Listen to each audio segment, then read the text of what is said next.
तो फ्रेंड्स, आज हम बात करेंगे कस्टमर स्पेसिफिक रिक्वायरमेंट से।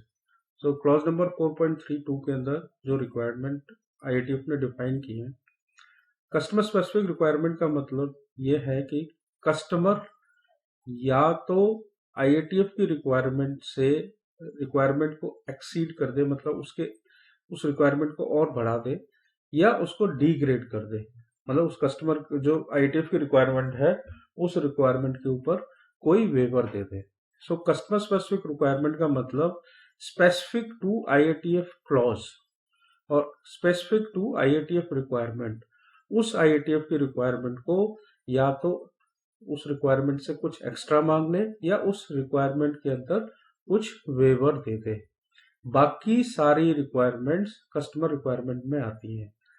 सप्लायर क्वालिटी मैनुअल भी कस्टमर रिक्वायरमेंट में आता है। इस क्लॉज के अंदर मैं सजेस्ट करूंगा कि ऑर्गेनाइजेशंस के पास कस्टमर स्पेसिफिक रिक्वायरमेंट की एक मैट्रिक्स होनी चाहिए जिसमें कि कस्टमर के नाम लिखे हों और दूसरी साइड में आईएटीएफ के क्लॉज लिखे हों, और उसके आगे हम ये डिफाइन करें कि आईएटीएफ का क्लॉज ये मांगता है बट हमारा कस्टमर इससे कुछ एक्स्ट्रा या कुछ अलग से इस क्लॉज के अंदर ये एक्स्ट्रा डिमांड कर रहा है, या इस क्लॉज को यहाँ पर थोड़ा सा डीग्रेड कर दिया है।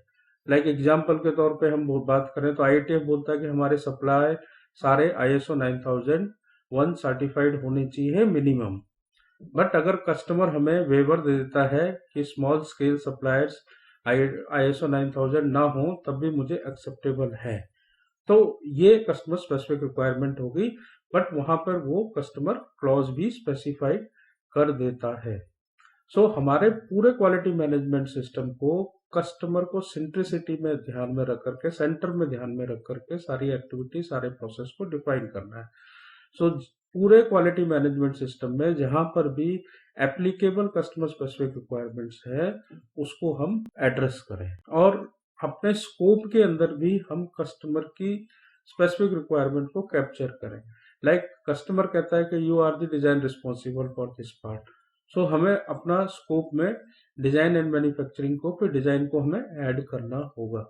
कस्टमर स्पेसिफिक रिक्वायरमेंट को हम कहाँ से ले सकते हैं? तो अगर आईएटीएफ सब्सक्राइबिंग कस्टमर है तो हम आईएटीएफ की वेबसाइट से भी डाउनलोड कर सकते हैं, क्योंकि आईएटीएफ के सब्सक्राइबिंग कस्टमर ने अपनी कस्टमर स्पेसिफिक रिक्वायरमेंट सारी की सारी आईएटीएफ के अंदर अपलोड की हुई है। वहां से हम सारी रिक्वायरमेंट्स को डाउनलोड करके इम्प्लीमेंट कर सकते हैं, और नॉन सब्सक्राइबिंग कस्टमर से हम बीच बीच में मेल डाल करके या कस्टमर से हम पूछ सकते हैं कि कोई आपकी स्पेसिफिक रिक्वायरमेंट तो नहीं है with respect to आईएटीएफ requirement.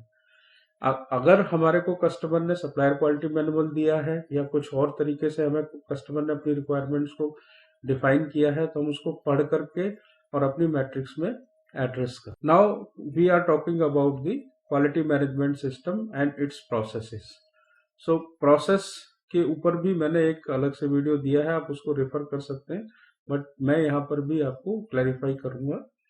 Process हमें आइडेंटिफाई करने हैं पहले ऑर्गेनाइजेशन में कि हमारे पास कितने प्रोसेस हैं, और प्रोसेस के अंदर जितने भी प्रोसेस हमने आइडेंटिफाई किए उनको इस्टेब्लिश करना है, may be in the form of document और may be in the form of flow, and फिर हम उस प्रोसेस को इम्प्लीमेंट करना है। मतलब पहले हमें रूल्स बनाने हैं, फिर उस रूल्स को इम्प्लीमेंट करना है और लोग उसको रूल्स को फॉलो करें, और फिर उसको हमें मेंटेन करना है। मेंटेन का मतलब इंटरनल ऑडिट के थ्रू या हम अपने मॉनिटरिंग सिस्टम के थ्रू चेक करें कि क्या हमारे प्रोसेस इम्प्लीमेंटेड है या लोग उस रूल्स को फॉलो कर रहे हैं। 3 रिक्वायरमेंट है, 4 रिक्वायरमेंट है। उसके बाद हमें कंटिन्यूअल इम्प्रूव भी करना है। अगर हम कुछ चेंजेस करते हैं, कुछ हमने पास्ट लर्निंग से या हमारी कस्टमर के रिक्वायरमेंट से या कुछ हमारे इंटरनल सजेशन के हिसाब से या हमारे प्रोसेस ओनर्स के इम्प्रूवमेंट के कारण अगर कुछ चेंजेस आए हैं तो हमें अपने प्रोसेसेस को इम्प्रूव भी करते रहना है। 4 रिक्वायरमेंट है। जब भी हम प्रोसेस स्टैब्लिश करेंगे, सबसे पहले प्रोसेस को स्टैब्लिश करेंगे। स्टैब्लिश का मतलब या तो डॉक्यूमेंट करें या हम फ्लो चार्ट बनाएं, और फिर या हम टर्टल डायग्राम भी बना सकते हैं।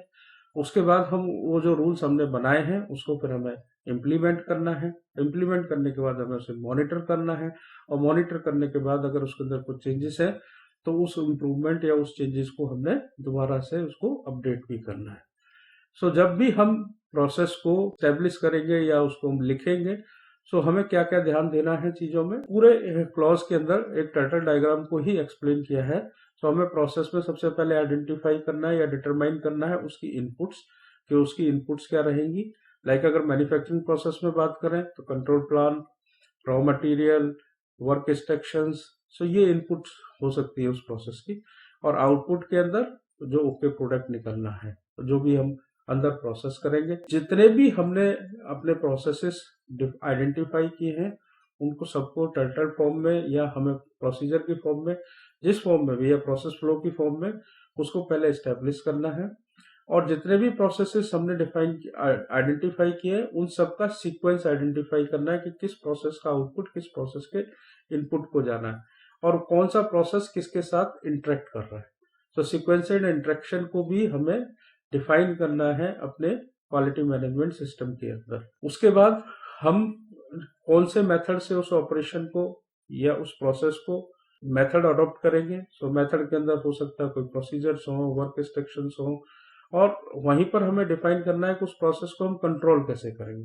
कंट्रोल का मतलब effectiveness and efficiency, so KPIs.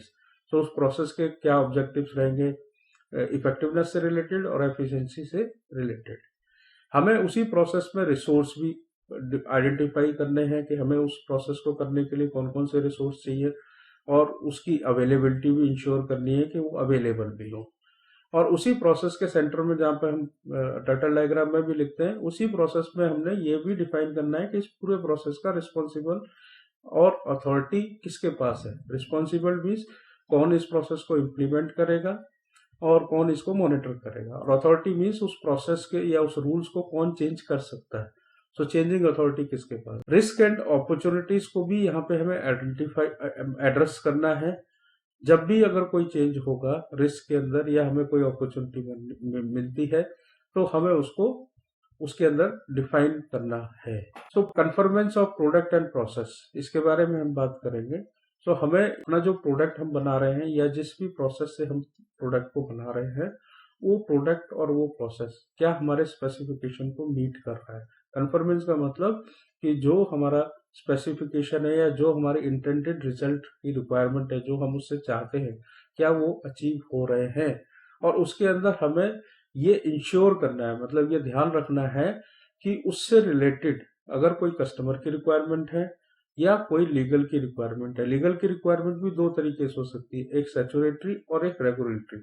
तो रेगुलेटरी बॉडीज का मतलब है जो लोकल रेगुलेटरी बॉडी होती है, डीएम है या हमारा गवर्नमेंट की रेगुलेटरी रिक्वायरमेंट्स बीच बीच में आती रहती है। और सैचुरेटरी रिक्वायरमेंट जो कि डिफाइन होती है कि जो मिनिमम आपको मतलब उस प्रोडक्ट से या वो सेफ्टी रिलेटेड पार्ट है। लाइक अगर हम कार लॉन्च कर रहे हैं तो उसमें कुछ सैचुरेटरी रिक्वायरमेंट है कि हमें उसे एआरआई से अप्रूवल लेनी है। सो वो उन रिक्वायरमेंट को भी हमें ध्यान रखना है कि वो रिक्वायरमेंट्स भी मीट। प्रोडक्ट एंड प्रोसेस के साथ साथ हमें अगर कोई सर्विस पार्ट हम सप्लाई कर रहे हैं तो, या सर्विस पार्ट्स का मतलब हो गया कि हम उसके लिए जो स्पेयर पार्ट डिवीजन को, अगर किसी ओईएम के स्पेयर पार्ट डिवीजन को हम कोई पार्ट सप्लाई कर रहे हैं तो उसका भी हमें ध्यान रखना है कि वो भी स्पेसिफिकेशन को मीट करे। यहाँ पर हमें आउटसोर्स प्रोसेस को भी ध्यान में रखना है कि वो भी हमारी स्पेसिफिकेशन को मीट करे। आउटसोर्स प्रोसेस का मतलब यह है कि कोई कुछ हम प्रोडक्ट के अंदर कोई प्रोसेस बाहर से कराते हैं, लाइक हम रफ मशीनिंग कराते हैं या प्लेटिंग कराते हैं, और इसमें हमने एक क्लॉज भी रेफर कर रखा है 8422, उसके बारे में हम जब वो क्लॉज आएगा तो उसके अंदर भी हम बात करेंगे, जहां पर कि वो बात करता है कि परचेज के अंदर आता है ये कि वहां पर हम आउटसोर्स प्रोसेसेस को कैसे मॉनिटर करते हैं, जो प्रोडक्ट्स हमारे पास आते हैं कैसे उसको कंट्रोल करते हैं। So organisation need to take proactive approach to assess and address risk, don't rely on inspection.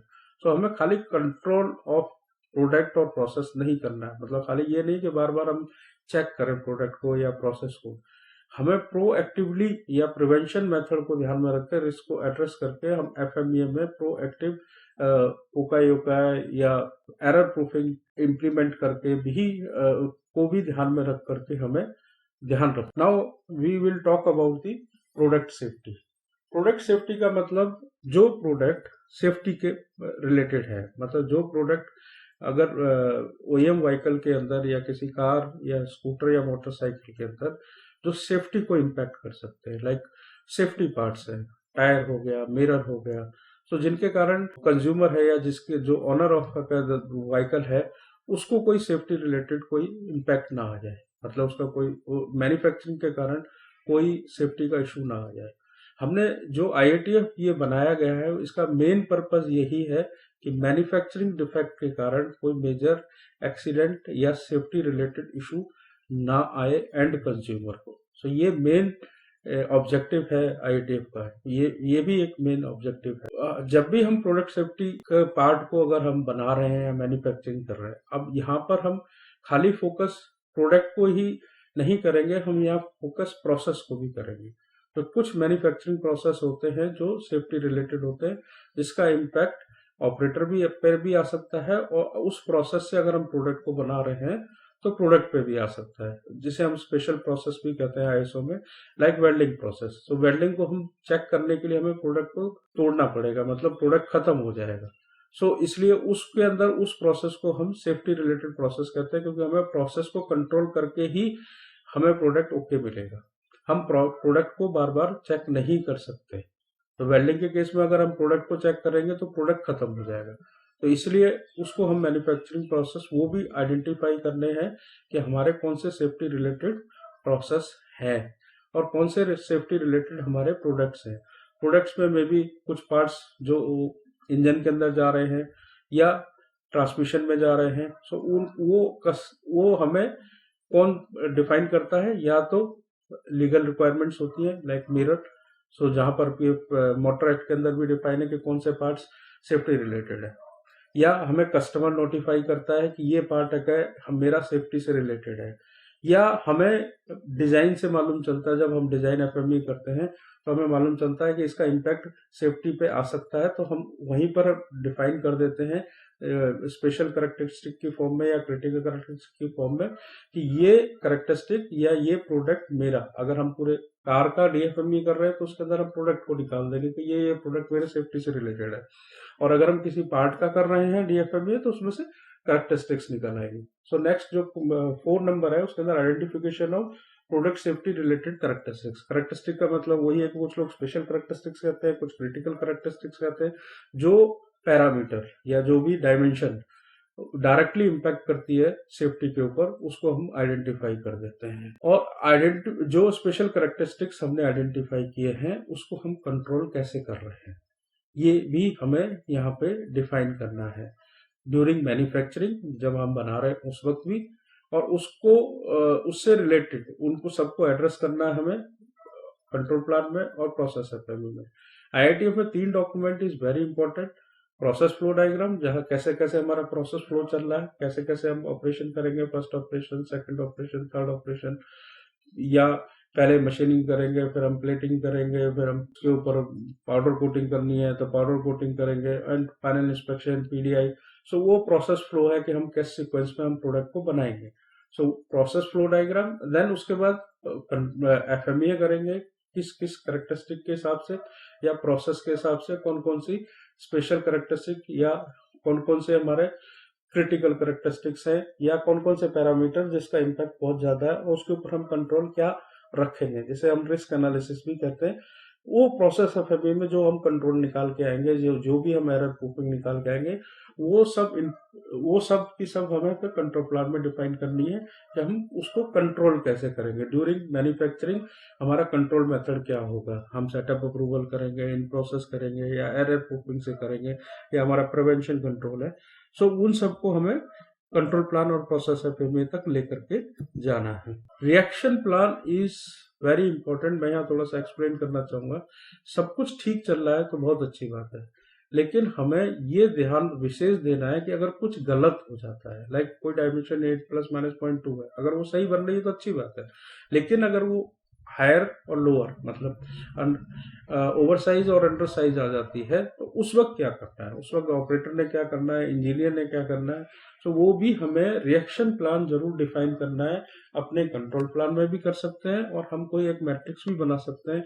Like अगर हम रबर कंपोनेंट बना रहे हैं तो हमें मालूम है रबर में कितने टाइप के डिफेक्ट आते हैं, तो हर डिफेक्ट के लिए भी हम एक, अगर वो आ जाता है तो हमें कैसे उसके ऊपर रिएक्ट करना है, सो वो भी हम वहां पे वो डिफाइन हमें करना है, चाहे तो मैट्रिक्स के फॉर्म में या कंट्रोल के अंदर, कंट्रोल प्लान। हमें रिस्पॉन्सिबल पर्सन भी डिफाइन करना है कि कौन रिस्पॉन्सिबल होगा प्रोडक्ट सेफ्टी से रिलेटेड कैरेक्टरिस्टिक के ऊपर डिसीजन लेने के लिए, चाहे वो प्रोसेस से रिलेटेड हो चाहे प्रोडक्ट से रिलेटेड हो। और हमारा एस्केलेशन प्रोसेस क्या होगा, एस्केलेशन प्रोसेस का मतलब कि हम उसको टॉप मैनेजमेंट तक कैसे बताएं, या हमें कस्टमर को बताने की जरूरत पड़ती है तो हम कस्टमर को कैसे बताएंगे, तो वो भी हमें स्टैब्लिश करना है कि हम, हमारा क्या मेथड होगा उस इंफॉर्मेशन को देने का।